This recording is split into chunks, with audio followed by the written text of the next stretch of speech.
Uma das histórias mais fascinantes da Bíblia está no livro do Êxodo, livro que nos conta a história da libertação do povo hebreu após mais de 400 anos de escravidão na terra do Egito. E para essa importante missão, o Senhor chamou Moisés e diz que ele guiaria aquele povo até a terra de Canaã, onde ele havia prometido a Abraão. Porém, toda a diplomacia e mansidão de Moisés não foi suficiente para convencer Faraó de libertar o povo e permitir que eles fossem até o deserto para adorar a Deus. Então, o Senhor mandou 10 pragas que devastou e destruiu o Egito. Essa foi uma grande manifestação do poder e glória de Deus.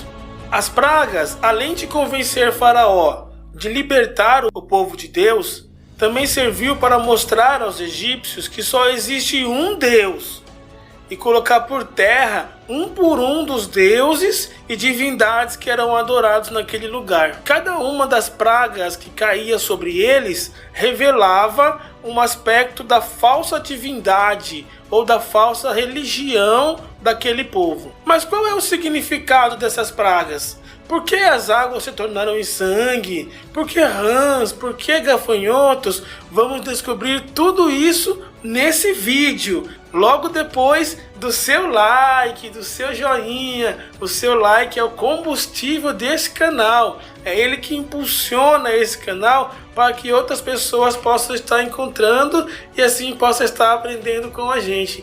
Muito obrigado pelo seu like e bora pro vídeo.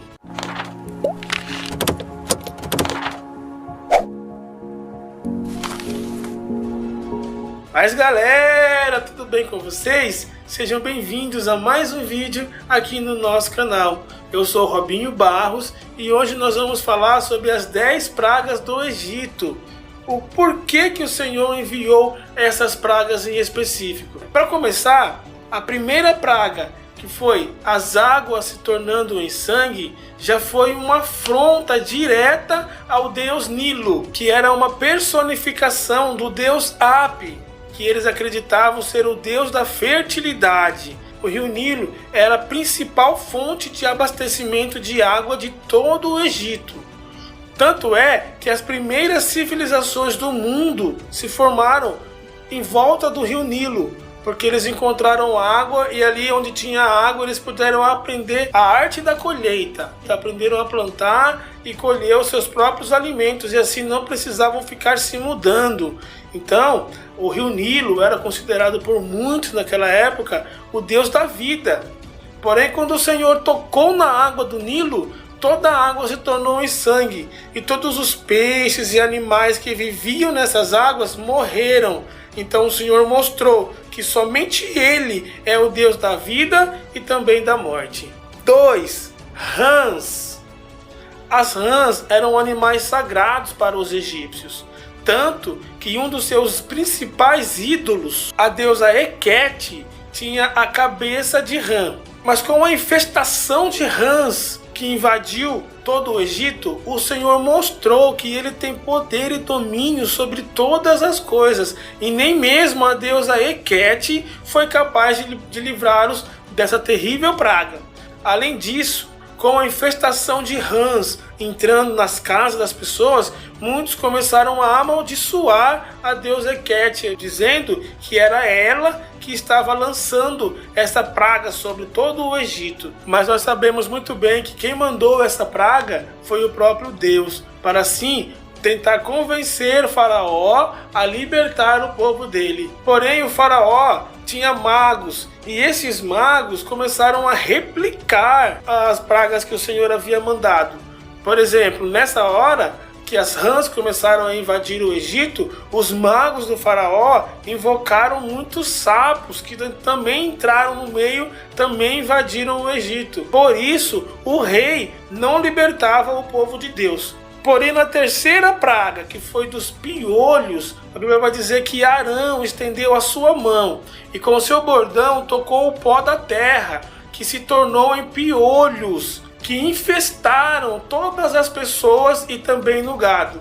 Dessa vez, os magos de Faraó não puderam imitar essa praga e tiveram que reconhecer que somente um Deus todo-poderoso seria capaz de fazer uma façanha tão absurda. Atribuía-se ao deus Thoth a criação do conhecimento, da sabedoria, da arte e da magia. Mas nem mesmo essa divindade foi capaz de livrá-los dessa terrível praga. 4. Moscas. Depois dos piolhos, Deus enviou vários enxames de moscas que infestaram toda a terra do Egito. Porém, dessa vez, o Senhor fez uma distinção entre o seu povo e o povo egípcio. Porque enquanto nas casas dos egípcios as moscas invadiam e traziam muito desconforto, muitos problemas, na casa dos egípcios, na vila onde eles moravam, lá em Gósen, ninguém sofreu nada, as moscas nem chegaram perto. E isso foi um duro golpe para a religião egípcia, porque eles se julgavam superiores às outras pessoas, às outras raças. Por isso escravizaram os hebreus. Porém, o Senhor mostrou que quem está com ele é superior a todos. E o povo egípcio sofreu diante dessa terrível praga, enquanto o povo de Deus ficou tranquilo, olhando e vendo a terrível praga que havia se alastrado sobre toda a terra. E nenhum dos deuses do Egito foi capaz de livrar o povo dessa terrível praga. 5. Pestes sobre os animais. Não era interesse de Deus matar os rebanhos do Egito. Por isso ele avisou com antecedência o que aconteceria com o seu povo caso ele não libertasse os hebreus e os deixasse ir até o deserto adorar. Porém, com a indiferença do faraó ante ao aviso do Senhor, Deus enviou uma praga que matou todos os animais, todo o rebanho do Egito. Porém, mais uma vez, o Senhor fez distinção entre o seu povo, porque nenhum dos hebreus perdeu nenhum do seu rebanho, enquanto os egípcios, todo o rebanho morreu. E esse foi outro duro golpe na religião egípcia. Afinal de contas, vários ídolos e vários deuses da época tinham características de animais, de boi e de vaca. Por exemplo, Arthur, deusa vaca, também deusa celestial.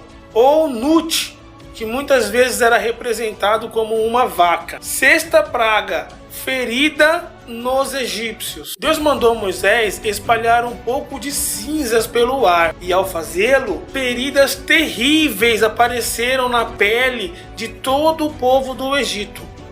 Mais uma vez, nenhum hebreu sofreu ferida alguma, enquanto as terríveis feridas causavam muita dor e sofrimento nos egípcios, tanto nas pessoas quanto nos animais. Até esse momento, os magos do reino estavam presentes em todos os momentos quando aconteciam os milagres. Porém, essa praga atingiu eles com tanta força que eles, até na pele deles, eles sentiram o tamanho do poder de Deus e não puderam mais permanecer ao lado do rei.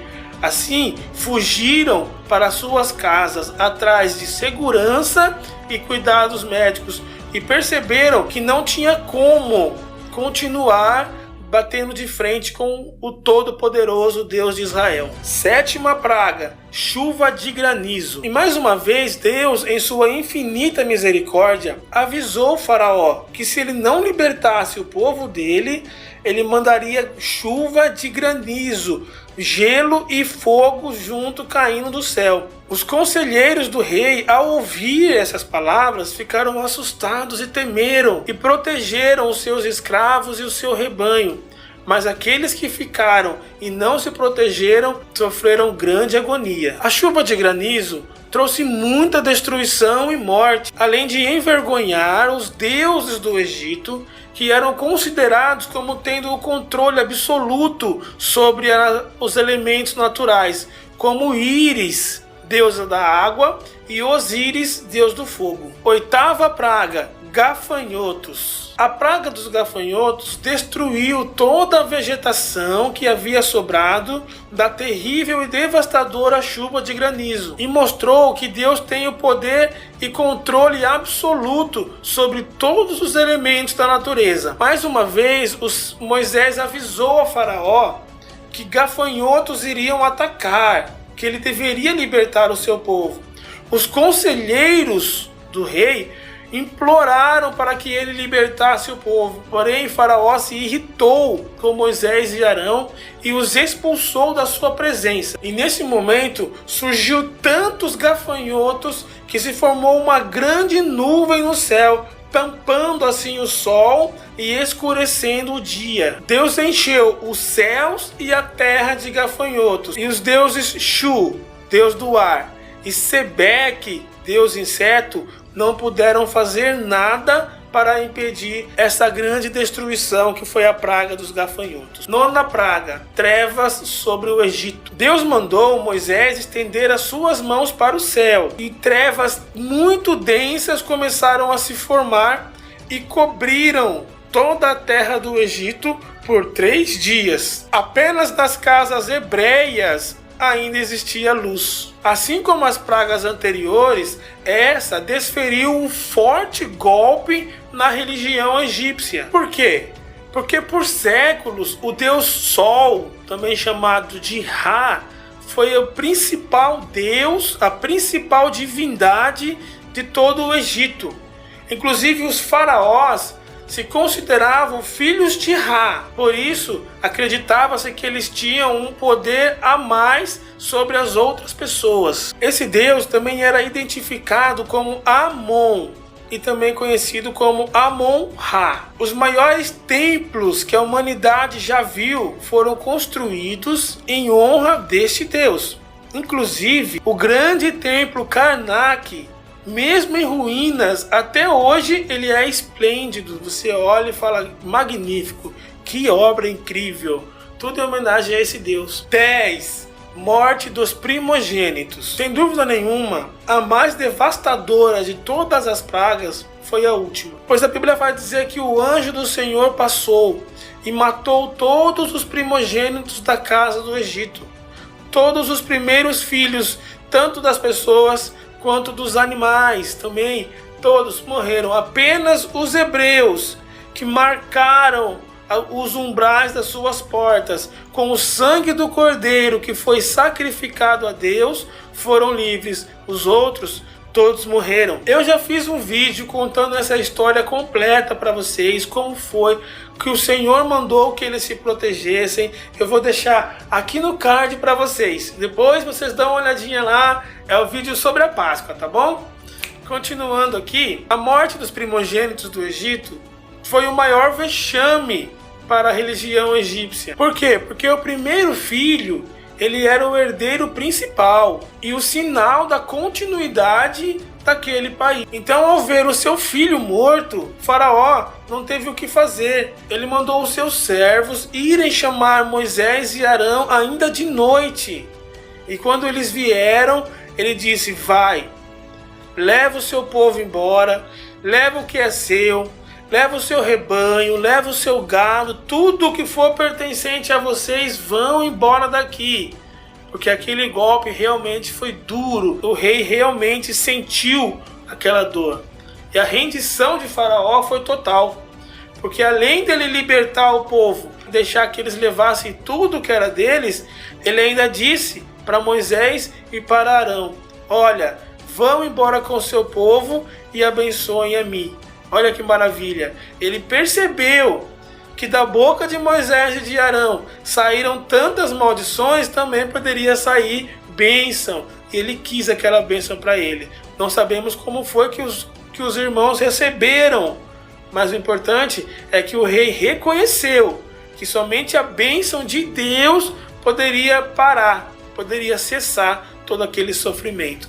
E até hoje, meus amados, Deus, ele nos protege, Deus, ele nos guarda. O seu poder não diminuiu, tampouco acabou. Continua da mesma forma, todo poderoso e continua no controle absoluto sobre todas as coisas. Esse é o Deus que nós podemos confiar. Amém? É isso, galera. Esse foi o vídeo de hoje. Eu espero que vocês tenham gostado, tenham aprendido. Se gostou, deixa o like aí, tá bom? Se inscreve no canal se não for inscrito, ativa o sininho de notificações. Toda semana, agora de segunda e sexta-feira, sempre às 8 horas da noite, tem vídeo novo no canal. Assim, sempre quando eu postar o vídeo, o YouTube avisa você e a gente vai estar sempre aí junto, aprendendo, crescendo junto, combinado? Muito obrigado a todos que ficaram até aqui comigo no vídeo. Um beijo no coração de cada um. Fiquem todos com Deus, na paz do Senhor. Fui!